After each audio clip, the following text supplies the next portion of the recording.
بسم اللہ الرحمن الرحیم۔ ایک بوڑھے باپ نے اپنے بیٹے کو بلا کر اسے ایک پرانی خستہ حال گھڑی دی اور کہا، بیٹا یہ گھڑی تمہارے پردادا کی ہے اور 200 سال پرانی ہے۔ یہ گھڑی میں تمہیں دینا چاہتا ہوں، لیکن اس سے پہلے تمہیں میرا کام کرنا ہوگا۔ اسے لے کر گھڑیوں والی دکان پر جاؤ اور پوچھو کہ وہ یہ گھڑی کتنے میں خریدیں گے۔ وہ لڑکا گھڑیوں کی دکان سے لوٹا تو کہنے لگا،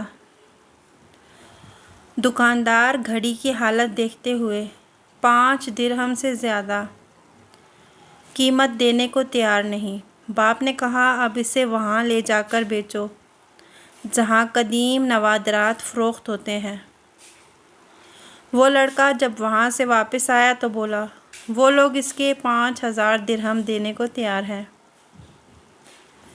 یہ سن کر وہ شخص بولا، اب اسے عجائب گھر لے جاؤ اور فروخت کرنے کا ارادہ ظاہر کرو۔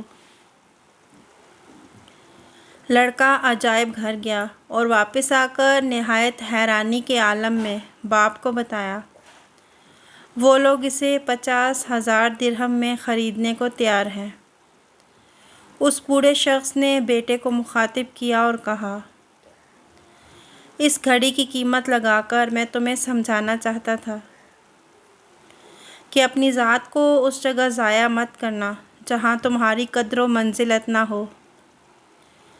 تمہاری اہمیت کا اندازہ وہیں لگایا جائے گا جنہیں انسان کو پرکھنے کی سمجھ ہوگی۔